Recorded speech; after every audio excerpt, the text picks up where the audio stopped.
नमस्कार साथियों, मैं दुर्गेश देवासी आशा करता हूँ कि आप खुशी मंगल एवं आनंद से युक्त जीवन जी रहे होंगे। आज हम 1857 की क्रांति के बारे में जानेंगे।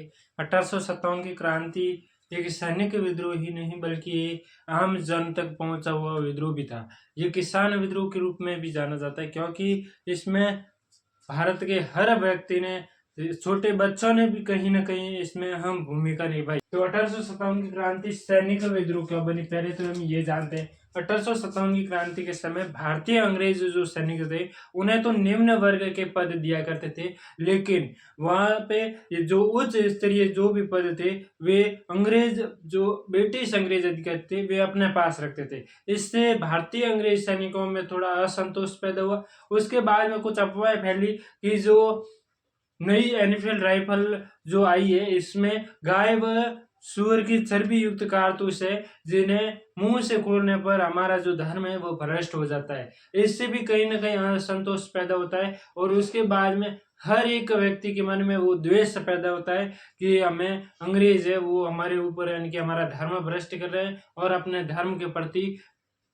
आकर्षित कर रहे हैं। आज हम ये जानेंगे कि भाई 1857 क्रांति कहाँ से स्टार्ट हुई, कब हुई। तो पहले तो हम ये जानते हैं कि भाई पद कौन कौन से थे। तो 1857 की क्रांति के समय ये पहले तो पद होता है गवर्नर जनरल है, वो उस समय पे पूरे भारत को नियंत्रित करने का एक पद है, उसका नाम है लॉर्ड कैनिंग। क्या नाम है? Lord Canning. अभी भी याद कर लेना, लॉर्ड कैनिंग,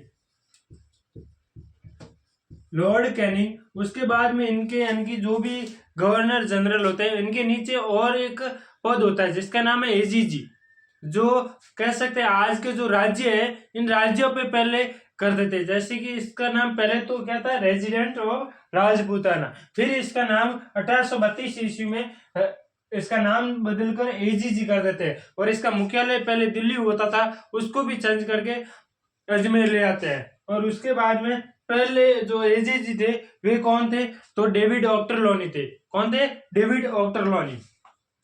डेविड ऑक्टरलॉनी के बारे में और भी कह सकते हैं कि इन्होंने नसीर की उपाधि थी और उसी उपाधि पर इन्होंने नसीराबाद का नाम रखा, नसीराबाद।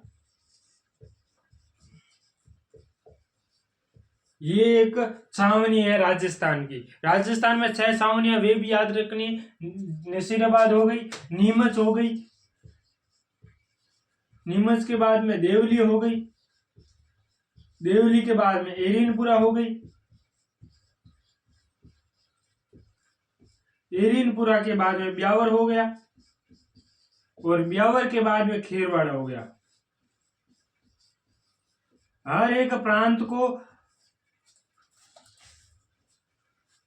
अपने अधीन रखने के लिए अलग अलग जगह पे ये जो छावनियां बनाई गई। राजस्थान में कुल 6 छावनियां थी। आज नीमच है ये एमपी में पड़ता है, यहाँ पर यानी कि राजस्थान का हिस्सा नहीं है। आगे बढ़ते हैं हम।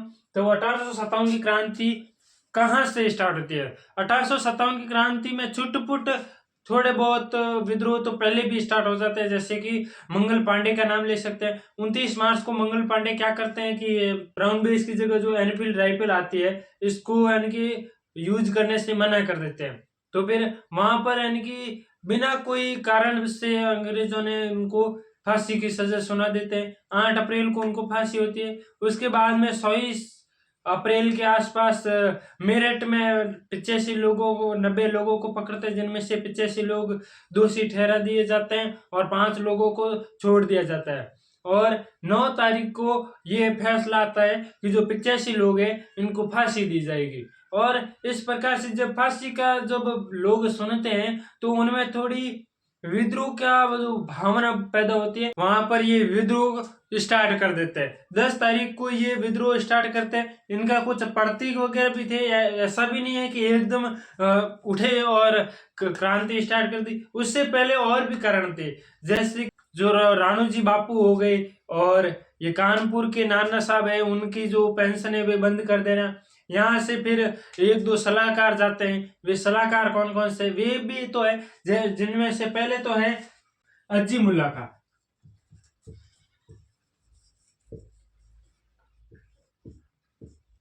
अज्जी मुल्ला खां, अज्जी मुल्ला खां कहां से जाते हैं, तो वे जाते हैं नाना साहब के सलाहकार है।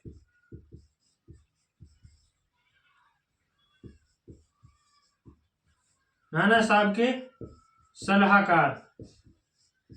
और एक और जाते हैं जिनका नाम होता है राणोजी बापू।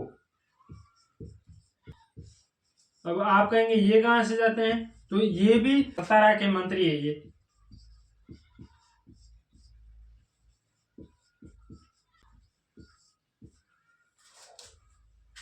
और इसके बाद में ये जाते हैं इंग्लैंड।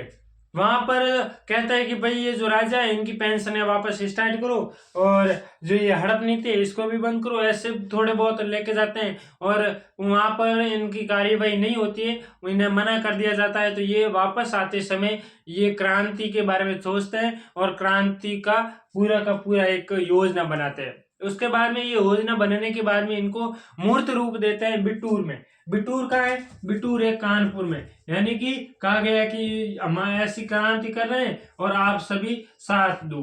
ये कहाँ पे मूर्त रूप दिया गया? कानपुर में। यहाँ पर देने के बाद में एक तय तारीख हुई। तारीख क्या थी? तारीख दी गई 30 मई कि भाई हम 30 मई को क्या करेंगे, ये क्रांति स्टार्ट करेंगे। और 30 मई की जगह पे यानी कि पहले कुछ विद्रोह होते हैं, तो इसलिए पहले भी स्टार्ट 10 मई को हो जाते हैं। और इस 10 मई से पहले इन्होंने एक और भी रखा कि भाई प्रतीक क्या रखे जिससे लोग ज्यादा से ज्यादा जुड़ेंगे। प्रतीक रखा कमल का फूल, कमल का फूल और चपाती रखा। यानी कि कहा गया कि भाई 5 रोटी, चपाती मतलब रोटी, 5 रोटी उठाई और 5 लोगों को दी। जैसे कि यहाँ पर आपको और आपसे 5 लोगों को दी, 5 लोगों में अब इनको भी कहा गया कि आप 5-5 को दो। ऐसे करते करते पूरे भारत में इसकी चर्चा फैल गई। लेकिन समय से पहले 10 मई को स्टार्ट होने के कारण सब लोगों को पता नहीं चला, और उस धीरे धीरे करके अलग अलग जगह पे अलग अलग तारीखों को होने के कारण अंग्रेजों को संभलने का मौका भी थोड़ा बहुत मिला। इसलिए कहते हैं कि इतना खास तारीख पास आने के कारण इतना नहीं हुआ। तो फिर आगे हम जानेंगे कि भाई इतना होने के बाद में थोड़ा बहुत 1-2 पद भी है। जैसे कि उस समय जो भारत के सरकारी इतिहासकार कौन थे? सरकारी इतिहासकार थे सुरेंद्र नाथ। लिख सकते हैं, नोट्स बना सकते हैं, इतना लिखवाने पे जोर नहीं देंगे, लेकिन आप लिख सकते हैं सुरेंद्र नाथ।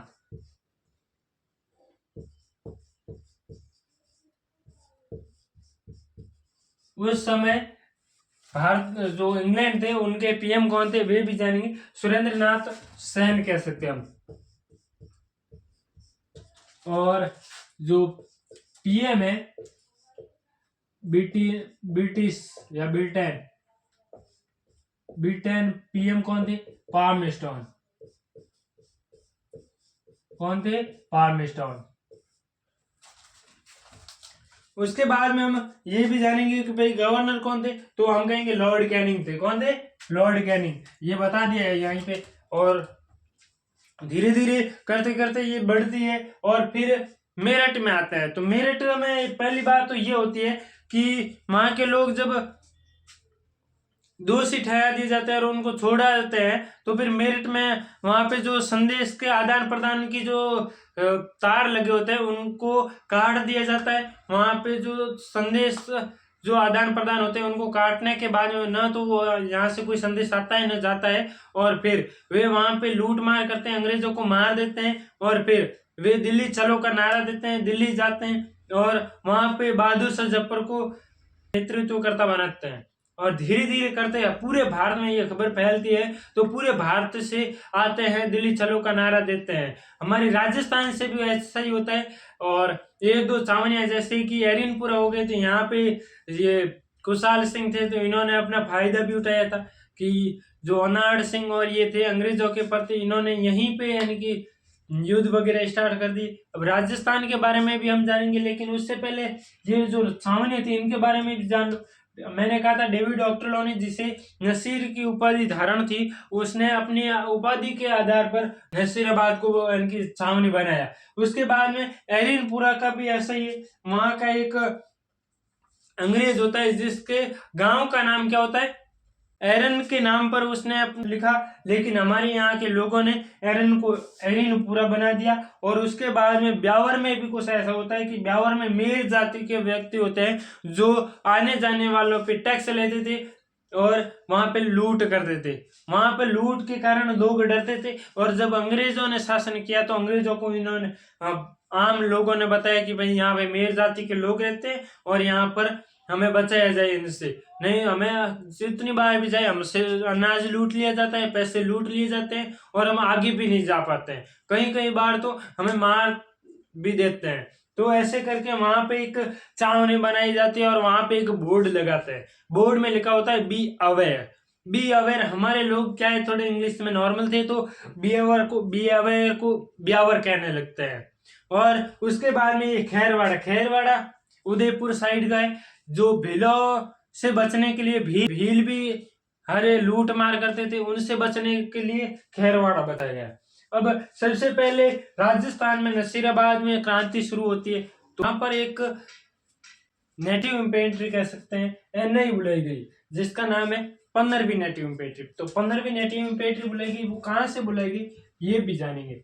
15वीं नेटिव इन्फेंट्री कहाँ से बुलाई गई, मेरठ से। जब मेरठ से बुलाई गई, अंग्रेजों को पता लगा कि जो नेटिव ये इन्फेंट्री है एनआई है ये मेरठ से आई है, तो फिर इन्हें कहीं ना कहीं डाउट हुआ। ये आई को 19 मई को, जब ये आई तो इनको अंग्रेजों को डाउट हुआ कि भाई ये मेरठ से है, मेरठ मुख्य केंद्र भी है क्रांति का मेरठ है, और क्या पता ये यहाँ पे भी ऐसा कर सकते हैं। तब बॉम्बे लॉन्सर्स को तो कहा गया कि आप ऐसा करो कि हथियार उठा लो, और 30वीं नेटिव इन्फेंट्री उसे कुछ आदेश नहीं दिया गया, लेकिन जो यहाँ से गई थी 15वीं नेटिव इन्फेंट्री, इसे कहा गया कि आपके जो हथियार है हाथों में वे रख दो। और जब इनसे पूछा गया कि हमसे इनके हथियार क्यों रखवा रहे हो, और सामने से जब असंतोषजनक जवाब मिला, तो इन्होंने 28 मई को क्रांति स्टार्ट कर दी।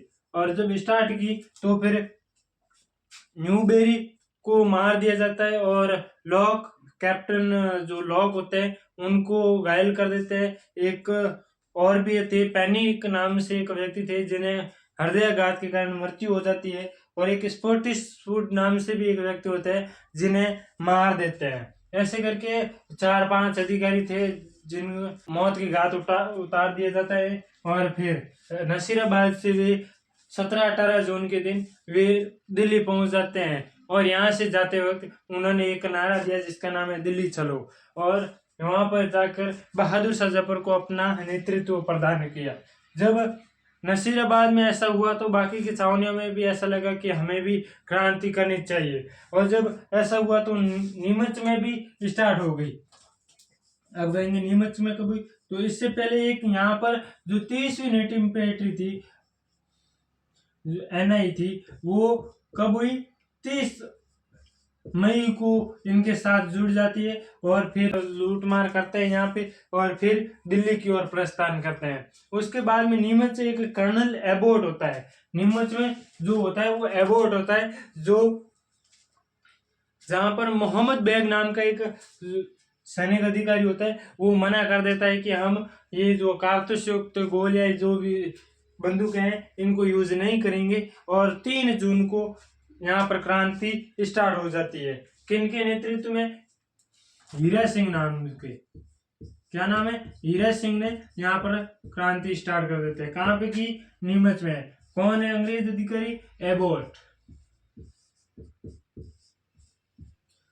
और कब की, 3 जून को, याद रखने वाली है, इंपोर्टेंट ये 3 है, और इन तीनों को याद रखना है। और फिर यहाँ से स्टार्ट होने के बाद में यहाँ पे एक सहायता भी भेजते हैं, तो सहायता भेजते हैं शाहपुरा के एक लक्ष्मण सिंह नाम के एक व्यक्ति होते हैं जिन्होंने जो सहायता भेजते हैं, और उसके बाद में नींबा एड़ा में इनका जौन स्वागत वगैरह करते हैं। किन का करेंगे, भाई हीरा सिंह का करेंगे। हीरा सिंह और जो यहाँ के अन्य जो भारतीय अंग्रेज जो थे क्रांतिकारी, उनका ये जन स्वागत करते हैं और फिर देवली में सारे मिलते हैं और फिर यहाँ से दिल्ली की ओर प्रस्थान करते हैं। यहाँ पर और भी होता है कि भाई रुगाराम जी नाम जाट के एक व्यक्ति होते हैं जिन्होंने 40 अंग्रेजों को शरण देते हैं। कहाँ पे देते हैं? वो डूंगला नामक गांव एक चित्तौड़गढ़ में, वहां पे देते हैं। और उसके बाद में वहां पे कौन आते हैं? मेवाड़ के जो सौवर्स होते हैं वे आते हैं और फिर वे स्वरूप सिंह के पास में छोड़ते हैं और फिर वे स्वरूप सिंह जग मंदिर में उनको शरण देते हैं। इसका कारण ये भी है कि जब मंदिर में किसी को शरण देते हैं तो हमारे जो हिंदू व्यक्ति है वे अंदर नहीं जा सकते हैं हथियार लेके, ऐसा करके यहाँ पे और भी कुछ होते हैं। और फिर मेवाड़ के जो सिक्के हैं उन पे एक सिक्का चलाते हैं, दोस्ती लंदन कुछ लिखवाते हैं मेवाड़ के सिक्कों पर। जब हम हरिनपुरा में आते हैं तो हरिनपुरा में बहुत सारी बातें और भी जाननी होती है, जैसे कि हरिनपुरा के बारे में जब आते हैं तो मारवाड़ के बारे में भी थोड़ा बहुत जानना पड़ता है। तो मारवाड़ में आते हैं तो देखिए, जैसे कि ये क्षेत्र मारवाड़ है, पर मारवाड़ का एक वह भाग जो सीधा मैन जो राजा होता है उसके पास होता है, जिसका नाम जिसे कहते हैं खालसा भूमि। और दूसरी भूमि होती है जो अन्य राजाओं के पास होती है, ये अन्य राजाओं के पास है, जैसे कि जिसमें बहुत बड़ा क्षेत्र हम कह सकते हैं, जैसे कि यहाँ पे आहुआ है। ये आहुआ पे कौन है भाई? तो हमें याद रखना है कि भाई खुशहाल सिंह है, खुशहाल सिंह ठाकुर खुशहाल सिंह। अब खुशहाल सिंह के बारे में तो फिर ये लड़ाई स्टार्ट कहाँ से होती है? यहाँ पे एक और पड़ता है जिसका नाम है बिथोड़ा, याद रखना है बिथोड़ा। अब यहाँ का जो मारवाड़ क्षेत्र का जो राजा है तख्त सिंह, वह तख्त सिंह क्या करता है, यहाँ पे कानजी नामक एक व्यक्ति होते हैं, उन्हें सामंत बना देते हैं। यहाँ के तख्त सिंह को जब ये बनाते हैं तो खुशहाल सिंह कहते हैं। तख्त सिंह किसको बनाते हैं भाई? कान्ह जी को। जब कान्ह जी को यहाँ के सामंत बनाते हैं तो इन्हें थोड़ी जलन होती है और फिर इन कान्ह जी को ये जो खुशहाल सिंह है ये मार देते हैं। मारने पर तख्त सिंह और इनके बीच थोड़ी बहुत इनकी अनबन हो जाती है और उसके बाद में ये क्या करते हैं कि फिर युद्ध का इनकी तो ऐसा माहौल बन जाता है। तो 21 अगस्त को अंग्रेजों के विरोध में एक कह सकते हैं जन विद्रोह वाले इनकी बहुत सारी एक हत्या निकल रहा था, जिसे समर्थन किया अहुआ की ठाकुर खुशहाल सिंह। जब उन सामने गए और इनको पूछा कि भाई आप कहाँ जा रहे हो, तो वे कह रहे हैं कि भाई दिल्ली जा रहे हैं। तो कहेंगे कि भाई दिल्ली क्यों जा रहे हो? कि भाई हमारा जो नया शासक है, नया शासक उसे बताएंगे कि भाई हम भी उनके साथ हैं, उन्हें थोड़ा जज्बा मिलेगा। तब इन्होंने अपनी ओर खींचा और कहा कि भाई उधर जाने से कुछ नहीं होगा, ऐसा करो यहाँ पर जो मारवाड़ एरिया है यहाँ पे साफ कर देता है, फिर इतना एरिया हमारा होगा तो अपने धन धान्य वगैरह एकदम समृद्ध रहेंगे, और समृद्ध रहेंगे तो फिर हम दिल्ली भी जाएंगे, नहीं तो क्या पता आगे क्या हो जाए, क्या होना है। इसलिए ये क्या करते हैं, इनका साथ देते हैं खुशहाल सिंह का, और खुशहाल सिंह इनको अपने साथ लाके एक युद्ध होता है। और युद्ध कब होता है? 8 सितंबर। देखो 8 सितंबर को युद्ध स्टार्ट हो जाता है। कब? 8 सितंबर 1857 में युद्ध होता है, जिसको नाम दिया जाता है बितोड़ा, क्योंकि ये क्या है? बितोड़ा। यहाँ पे एक युद्ध होता है।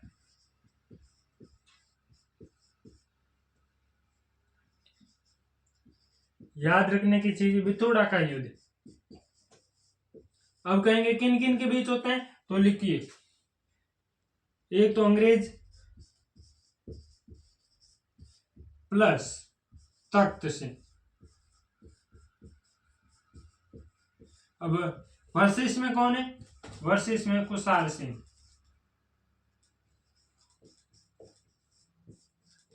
खुशहाल सिंह कहां पे? तो अंग्रेज और तख्त सिंह के विरोध में युद्ध के लिए तैयारी करते हैं। अंग्रेज का होता है हितकोट, नाम सुना ही होगा, हितकोट। और इधर है ओनाड सिंह। कहीं कहीं पर आपको एक खुशहाल राज सिंधी भी मिलता है, वो भी सही है, वे इनके साथ ही होते हैं।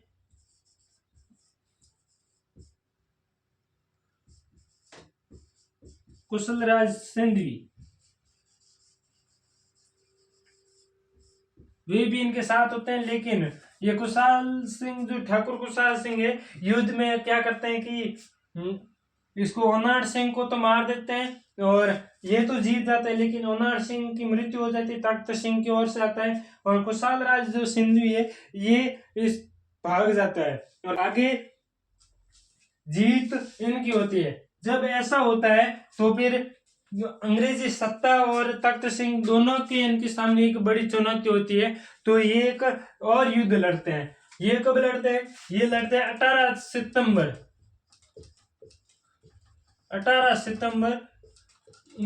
1857 को। इसमें कौन कौन होते हैं इसमें भी जानने की जरूरत है और इसका नाम है चेलावास का युद्ध। चेलावास का युद्ध। इस युद्ध में कौन कौन से और हैं, जिससे और भी एक नाम देते हैं काले गोरों का युद्ध। इसे कह सकते हैं अंग्रेजों और हमारे भारतीयों के बीच का युद्ध, काले गोरों का युद्ध। लिख सकते हैं आप काले गोरों का युद्ध।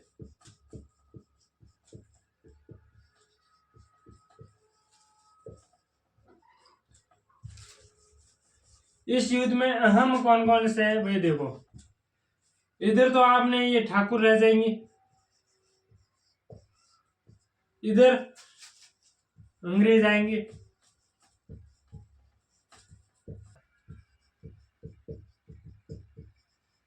पैट्रिक लॉरेंस और मैकमोसन।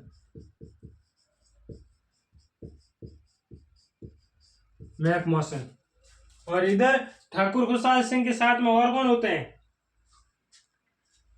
ये अंग्रेजों के विरोध में जो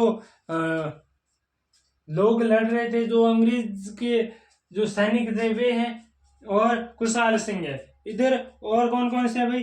ये हैं। उसके बाद में कहते हैं कि भाई ये जो मैकमोसन है इसका जो गला है वो काट दिया जाता है और आहुआ के किले पर टांग दिया जाता है। इसकी एक कहावत भी है, कुछ ऐसा ढोल बजे चंग बजे और बजे बाकी हो मैकमोसन ने मारने आहुआ माते टांगे, ऐसा कुछ करके और भी एक कहावत है। आहुआ किले पर लटका दिया इसे और जो ये पैट्रिक लॉरेंस है ये भाग जाता है। अब की बार विजय किसकी हुई? ठाकुर की। 2 बार लगातार विजय मिलने पर अंग्रेजी शासन के विरोध में कह सकते हैं यहाँ अंग्रेजी शासन बहुत हिल चुका था हमारे यहाँ पे और बहुत भी लोगों में भी एक जागरूकता आ गई थी। और इसके बाद में एक तीसरा युद्ध होता है जिसका नाम होता है आहुआ का युद्ध। इधर हम साफ कर देते हैं। आहुआ के युद्ध में अभी क्या होता है वो भी सुनो। अब आहुआ का युद्ध होता कब है वो भी जान लो। आहुआ का युद्ध ये तो देखो 18 सितंबर तक आ गए हैं और अब होगा हमारे 20 जनवरी, यानी कि 3-4 महीने बाद में 20 जनवरी। अब की बार वर्ष भी चेंज हो जाएगा 1858 में। अब ये जो आहुआ का युद्ध है इसमें एक तो कुशाल राज रह जाएंगे, एक कैप्टन होम्स और एक हंसराज जोशी। कौन कौन से हैं? एक तो है कैप्टन होम्स और ये ठाकुर, और एक कौन है जोधपुर से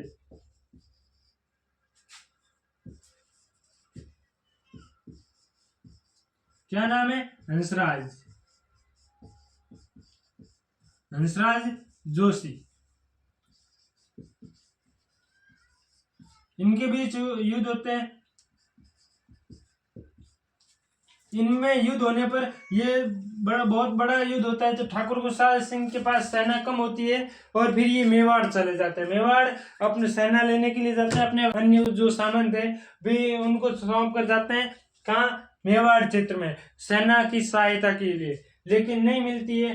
यानी कि वहां जाते हैं लेकिन सहायता मिलती नहीं है और यहाँ पर जो ये पृथ्वी सिंह है वे हार जाते हैं और वे वीर गति कह सकते हैं, वे काम आ जाते हैं। और उसके बाद में अंग्रेज यहाँ पे 24 जनवरी को जीत जाता है। कब जीतेंगे? 24 जनवरी को। 4 दिन का ये युद्ध होता है और इसमें मेवाड़ जाते हैं ये, और फिर इन्हें सहायता बहुत कम मिलती है और यहाँ पृथ्वी सिंह है उनकी मृत्यु हो जाती है। 24 जनवरी को युद्ध खत्म हो जाता है और यहाँ पर एक माता होती है, ये कुशाल सिंह है ठाकुर कुशाल सिंह की एक माता होती है, सुगाली माता। कहते हैं कि रात को यानी कि दिन में जो भी सैनिक मरते रात को उनके सामने ले जाने से वहां पे जो सैनिक थे मरे हुए वे सारे वापस बैठे हो जाते यानी कि जिंदा हो जाते थे। इससे अंग्रेज थे वे डरने लगे और ज्यादातर अंग्रेज डरने के कारण आए ही नहीं युद्ध में। और फिर यहाँ से सुगाली माता को ले जाते हैं, अजमेर ले जाते हैं, अजमेर ले जाते हैं और फिर वहां पे रख देते हैं अपने राजपूतान म्यूजियम में। और इसे 10 सिर व 56 हाथ वाली देवी भी कहा जाता है और इसे वागड़ म्यूजियम पाली में भी बाद में रखा जाता है, ऐसे इनकी कहा गया। और फिर ये कुशाल सिंह होते हैं ये आत्मसमर्पण कर लेते हैं 1860 नीमच में। इसके बाद में हम बात करेंगे कोटा के बारे में। कोटा पता ही है बर्टन में है, अंग्रेज अधिकारी यानी कि पॉलिटिकल कह सकते हैं पीए बर्टन।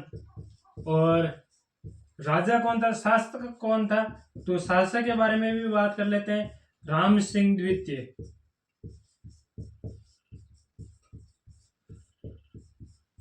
और इसके साथ साथ एक करौली के बारे में भी याद कर लेंगे, करौली का था मदनपाल।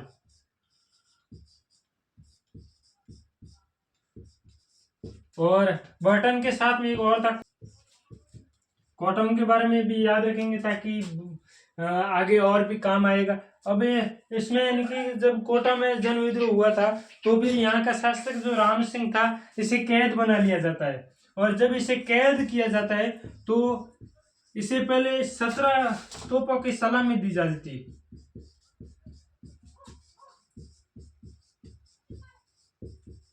इसे कैद कर लिया जाता है और इसकी हत्या कर दी जाती है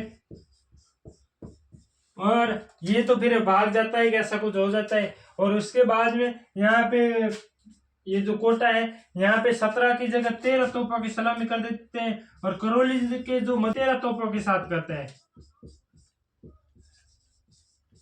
करौली की 13 से वापस कितनी करते हैं, 17 करते हैं और कोटा की 17 से 13 कर देते हैं। मदनपाल और रॉबर्ट्स कह सकते हैं, रॉबर्ट्स और मदनपाल ये दोनों आते हैं और यहाँ पे इनको कैद से छुड़वा देते हैं राम सिंह को। और जो पॉलिटिकल एजेंट ये कॉटन ये भाग जाते हैं, बर्टन की हत्या कर दी जाती है और जो कोटा है इसकी 17 से 13 कर देते हैं और करौली की 13 से 17 कर दी जाती है। उसके बाद में जयपुर भी जान लेते हैं थोड़ा बहुत क्योंकि थोड़े थोड़े इम्पोर्टेंट जो भी है। यहाँ पे भी एक शासक होता है राम सिंह द्वितीय।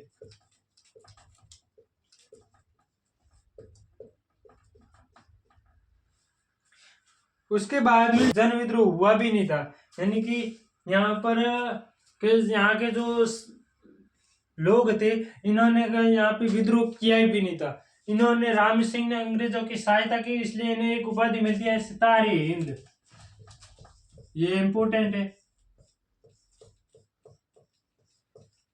केसर हिंद किसे मिलती है, महात्मा गांधी को, और सितारे हिंद राम सिंह द्वितीय को। कहाँ वाले, जयपुर वाले। और उसके बाद में यहाँ पे और भी मिलता है कि भाई ये सितारे हिंद है, ये कहाँ पे नोट मिलता है, तो ये भी कहेंगे कि भाई ये जो श्यामल दास की जो वीर विनोद है यहाँ पे सितारे हिंद नामक जो राम सिंह को ये द्वितीय को ये उपाधि प्राप्त होती है। उसके बाद में हम इम्पोर्टेंट एक बीकानेर और भी है, तो बीकानेर में भी जान लेते हैं और क्या होता है।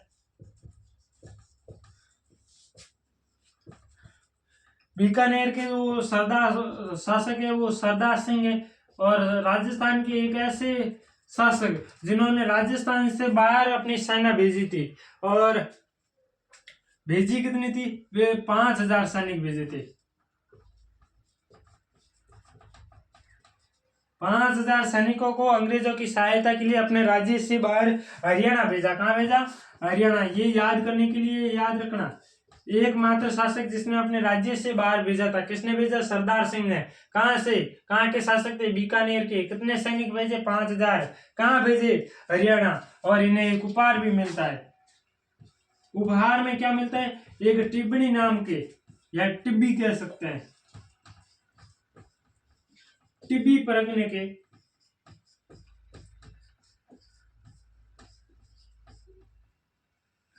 टिब्बी परगने के 41 गांव मिलते हैं इन्हें।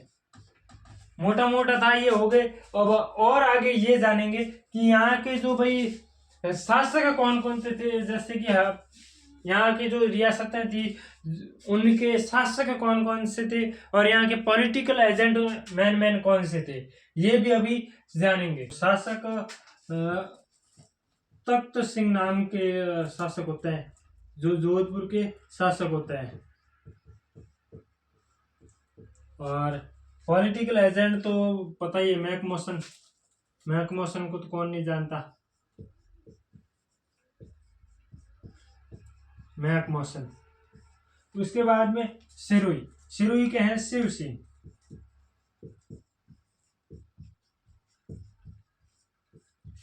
और सिरोही के जो पॉलिटिकल एजेंट है वे भी जान लो, जेडी हॉल। उसके बाद में जयपुर के हैं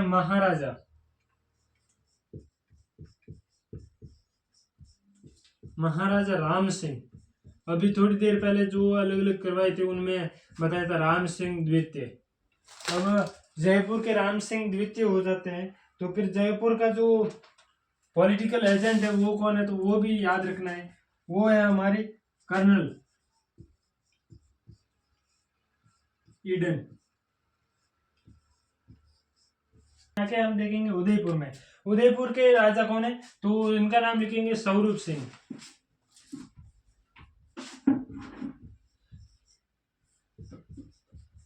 स्वरूप सिंह ने जग मंदिर में अंग्रेजों को शरण दी थी। रुकाराम जाट किसान अंग्रेजों को शरण देता है। उसके बाद में वहां का जो सौवर्स आता है, यहाँ का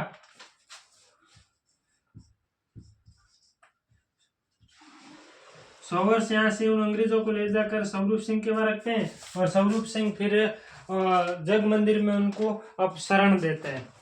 धीरे धीरे ये लिख सकते हैं साथ साथ में सौवर्स, मेजर सौवर्स।